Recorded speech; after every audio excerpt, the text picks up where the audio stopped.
एक ऐसा घनघोर युद्ध जिसने सभी देवी देवताओं और राक्षसों को हिलाकर रख दिया। एक ऐसा युद्ध जिसमें हनुमान जी ने सिर्फ और सिर्फ अपनी शक्ति का 10वां भाग का प्रयोग कर बाली को पराजय दिलाई। आखिर क्या है इसके पीछे की कहानी, चलिए आज की इस खास वीडियो में हम जानते हैं और ये भी जानेंगे कि आखिर हनुमान और बाली का युद्ध क्यों हुआ। रामायण में ऐसी कई रोचक कथाएं और शिक्षापद आपको जानने और सुनने को मिल जाएगा, जिसकी बुनियाद पर आप यह कह सकते हैं कि हमारा यह सनातन धर्म सबसे अच्छा था। उनमें से एक कथा है बाली और महाबली हनुमान के बीच हुए युद्ध की। चलिए जानते हैं विस्तार से इस खास युद्ध के बारे में। किष्किंधा के राजा बाली के विषय में तो आप सभी जानते हैं। ऐसा माना जाता है कि बाली और सुग्रीव आपस में भाई थे और ब्रह्मा जी के संतान थे। रामायण के अनुसार बाली को उसके धर्मपिता इंद्र ने एक सोने का हार दिया था। आइए जानते हैं इस हार में क्या था। दोस्तों, ब्रह्मा जी ने इस हार को मंत्र युक्त कर एक वरदान दिया, जिसको पहनकर बाली रणभूमि में अपने दुश्मन का सामना करेगा, तब उसके दुश्मन की आधी शक्ति बाली को प्राप्त हो जाएगी। इस कारण से बाली लगभग अजय था, उसको कोई भी हरा नहीं सकता था।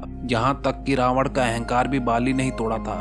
बाली को अपने बल पर बहुत ही घमंड हो चुका था, इसके चलते वह तीनों लोक में सबको युद्ध की चुनौती देता रहता था। दोस्तों, मुझे मालूम है कि अभी तक आपने लाइक नहीं किया होगा, प्लीज दोस्तों लाइक कर दो, एक लाइक ही तो मांग रहा हूँ। एक दिन बाली अपने ताकत के नशे में चूर होकर जोर जोर से जंगल में चिल्ला रहा था, पेड़ पौधों को उखाड़ कर फेंक रहा था और बार बार स्वयं से युद्ध करने की चुनौती दे रहा था। है कोई जो बाली से युद्ध करने की हिम्मत रखता हो। उसी जंगल में हनुमान जी तपस्या कर रहे थे। बाली के इस स्वर से हनुमान जी को राम नाम जप करने में काफी बाधाएं आ रही थी और हनुमान जी बाली के सामने जाकर बोलते हैं, हे वीरों के वीर, ब्रह्मा के अंश, राजकुमार बाली, आपको कोई नहीं हरा सकता, पर आप इस प्रकार क्यों शोर मचा रहे हैं। हनुमान जी ने बाली को अपने बल पर घमंड न करने के लिए और राम नाम जप करने की सलाह दे डाली। बाली बहुत ही क्रोधित हो गया। अपने क्रोध में बाली ने हनुमान जी को युद्ध की चुनौती दे डाली। बाली ने कहा, हनुमान, तुम क्या तुम्हारे प्रभु श्री राम जी भी मुझे युद्ध में नहीं हरा सकते। अपने प्रभु राम को मुझसे युद्ध करने के लिए बुलाओ। बाली के द्वारा अपने आराध्य श्री राम का अपमान किए जाने से हनुमान जी क्रोधित हो गए। कहते हैं ना दोस्तों, अपने पर बीते तो हर कोई सहन कर सकता है, लेकिन जब अपनों से बड़ों पर बीते, यानी कि जिसकी तुम सबसे ज्यादा पूजा करते हो, जिसे तुम सबसे ज्यादा मानते हो, अगर उस पर कोई भी हल्की सी आंच आती है तो हर कोई गुस्सा हो जाता है। ऐसे ही हनुमान जी अपने आराध्य देव के बारे में कुछ नहीं सुन सकते थे। उन्होंने बाली की चुनौती को स्वीकार कर लिया। फिर तय हुआ कि अगले दिन सूर्य उदय के साथ ही दोनों के बीच, यानी कि नगर के बीचों बीच में युद्ध होगा। अगले दिन का समय तय हुआ। जब हनुमान जी बाली से युद्ध करने के लिए निकल रहे थे, तभी उनके सामने ब्रह्मा जी प्रकट हुए। उन्होंने हनुमान जी को समझाने की कोशिश की कि वह बाली की चुनौती को स्वीकार न करे। तब हनुमान जी ने ब्रह्मा से कहा, हे प्रभु, जब तक बाली मुझे ललकार रहा था तब तक तो ठीक था, पर उसने मेरे प्रभु श्री राम जी का अपमान किया है। मैं इस युद्ध से अब पीछे नहीं हट सकता। अब ये बात सिर्फ और सिर्फ शक्ति की नहीं, भक्ति की हो चुकी है। इस पर ब्रह्मा जी ने कहा, हे हनुमान, ठीक है, आप इस युद्ध के लिए जाओ, पर अपनी शक्ति का केवल सिर्फ और सिर्फ 10वां भाग ही लेकर जाओ, नहीं तो वो आपका तेज सहन नहीं कर पाएगा। इस पर हनुमान जी ने ब्रह्मा जी का मान रखते हुए उनकी बात मान ली और अपनी शक्ति का 10वां भाग लेकर युद्ध स्थल पर पहुंच गए। युद्ध के मैदान में कदम रखते ही वरदान के मुताबिक हनुमान जी की आधी शक्ति बाली के शरीर में चली गई। जैसे ही हनुमान जी की शक्ति बाली के शरीर में प्रवेश हुई, उसके शरीर में हलचल पैदा होने लगी। उसे लगने लगा जैसे कि उसका शरीर अभी ही फट जाएगा। बाली को अपनी ये अवस्था देखकर कुछ भी समझ नहीं आ रहा था। तभी उसी समय वहाँ ब्रह्मा जी प्रकट हुए और ब्रह्मा जी ने कहा, हे पुत्र, जितनी जल्दी हो सके हनुमान जी के समक्ष से निकल जाओ, यानी कि यहाँ से भाग जाओ, अन्यथा तुम अपने प्राण त्याग दोगे। बाली ने कुछ भी नहीं सोचा, वह ब्रह्मा जी की बात मानकर रण युद्ध को छोड़कर भाग गया। लगातार एक दिन तक बाली भागता रहा और फिर वह एक जगह पर जाकर रुक गया। वहीं पर ब्रह्मा जी भी प्रकट हो गए। ब्रह्मा जी ने बाली से कहा, तुम खुद को सबसे ताकतवर समझते हो,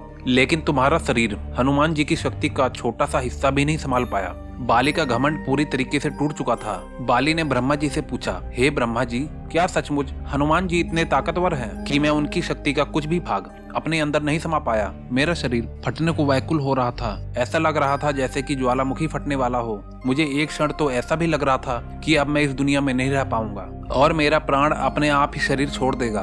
ब्रह्मा जी ने कहा, पुत्र, जब तुम युद्ध के लिए हनुमान जी को ललकार रहे थे, तब उस समय मैं वहाँ पर मौजूद था। मैं चाहता तो मैं उसी समय तुम्हें आकर बचा सकता था और तुम्हें मना कर सकता था, लेकिन ये अहंकार तुम्हें एक दिन ले डूबेगा। ये सबक तुम्हारे लिए जरूरी था, इसीलिए मैं हनुमान जी के समक्ष गया और मैंने उन्हें ये भी कहा था, और वह केवल और केवल अपनी शक्ति का 10वां हिस्सा ही लेकर जाएं। सोचो, अगर उनकी शक्ति का 10वां भाग ही तुम सहन नहीं कर पाए, उनके तेज के आगे जब तुम टिक नहीं पाए, तो मानो अगर मैंने हनुमान जी को नहीं कहा होता कि वह अपनी शक्ति का 10वां भाग लेकर जाए तो तुम्हारे शरीर का क्या होता, तुम्हारा क्या होता।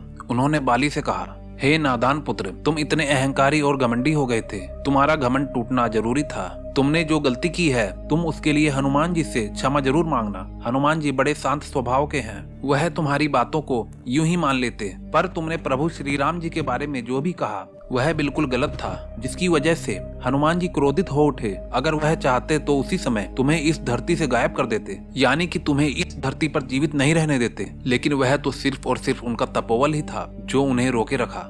उनका धैर्य और उनकी भक्ति थी जिन्होंने उस समय तुम्हारे लिए और इस संपूर्ण धरती के लिए धैर्य रखने को कहा। तुम अभी हनुमान जी के समक्ष जाओ और उनसे क्षमा याचना कर लो। फिर बाली को भी एहसास हो गया कि उसने बहुत बड़ी गलती की है। उसने स्वयं देवों के देव महादेव के अंश को ललकारा है। सोचिए, देवों के देव महादेव के अंश हनुमान जी में जब इतनी शक्ति है, फिर महादेव में कितनी शक्ति होगी और उनके आराध्य देव श्री राम जी में कितनी शक्ति होगी। ये सब बाली के मन में चल रहा था। बाली उसी समय हनुमान जी के समक्ष गया और उनसे अपनी गलती की माफी मांगी। हनुमान जी को उन्होंने दंडवत प्रणाम किया और बोला, अतः बल होते हुए भी आप इतना शांत रहते हैं और राम भजन गाते रहते हैं, और मैं आपके एक बाल के बराबर भी नहीं हूँ स्वामी।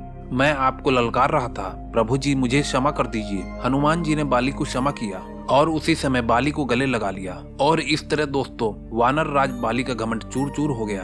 और दोस्तों आपको ये कथा कैसी लगी हमें कमेंट करके जरूर बताइएगा। और दोस्तों अगर वीडियो अच्छी लगी हो तो इस वीडियो को जरूर लाइक कीजिए और इसे ज्यादा से ज्यादा शेयर अवश्य कीजिए। नीचे दिए गए लाल रंग के बटन को दबाकर सब्सक्राइब जरूर कर लें। और दोस्तों साथ में दिए गए घंटी के बटन को दबाना बिल्कुल नहीं भूलें, नहीं तो आपको आने वाली वीडियो बिल्कुल भी नहीं मिलेगी। दोस्तों मुझे मालूम है कि अभी तक आपने लाइक नहीं किया होगा, प्लीज दोस्तों लाइक कर दो, एक लाइक ही तो मांग रहा हूँ।